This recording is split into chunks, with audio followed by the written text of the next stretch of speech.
All right, so when the last video got cut off, we were talking about 2 Thessalonians 2, 1 through 3, and how Paul was telling the Thessalonians not to feel troubled by thinking that the day of Christ was at hand. So if we think about this for a minute, if the day of Christ was only a reference to the resurrection and rapture of the body of Christ, and the day of the Lord is a totally different day, according to what some people have been teaching, then why would Paul have been telling the Thessalonians not to feel troubled by thinking that the day of Christ was at hand? Okay, if the day of Christ was only a phrase that refers to the rapture, then that would mean the message that Paul was getting from the Thessalonians was basically, they were saying, oh no, we're afraid the rapture is going to happen soon. We're feeling so troubled. Now, why would they have been feeling troubled by thinking that the time of the rapture was at hand?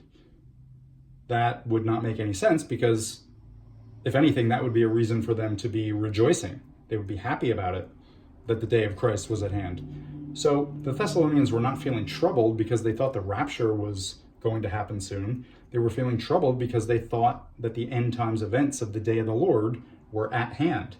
They thought they were going to have to go through the end times tribulation period. And that's why Paul was telling them to relax, telling them not to feel troubled by thinking that the day of Christ was at hand, because it wasn't. And Paul told them exactly why it wasn't at hand in 2 Thessalonians 2, verse 3, when he said, "Let no man deceive you by any means, for that day shall not come until a certain few things happen first." Okay, so this is clear evidence that Paul was referring to the day of the Lord, the end times period of God's wrath, when he told the Thessalonians to not feel troubled by thinking that the day of Christ was at hand.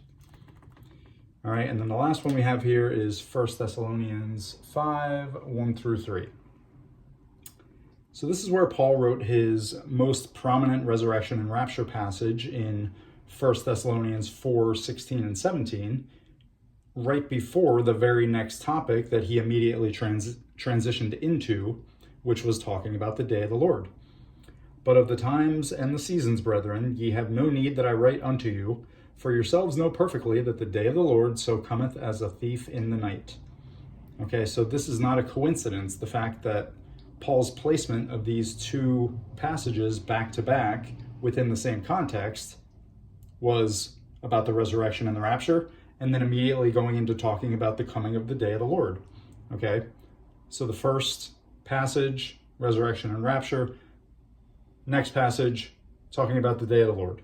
All right, this is another piece of evidence that points to the fact that the resurrection and rapture occur right before the day of the Lord comes. All right, so like we said before, resurrection and rapture right here at the sixth seal, immediately followed by the beginning of the 7-year period, which is right here. So this right here is the day of the Lord. 7 years, beginning after the opening of all 7 seals. All right. So if you're watching this right now and thinking, hey, that's not right, I thought the time of God's wrath begins with the opening of the first seal. Well, if that's what you were led to believe, then it would definitely be a good idea right now to go watch my video called Seals No Wrath, so you can see the full explanation of how the great day of God's wrath does not actually begin until after all 7 seals have been opened. All right? So that's going to do it for this one. Any questions, feel free to reach out and let me know. Otherwise, I will catch you in the next one. God bless.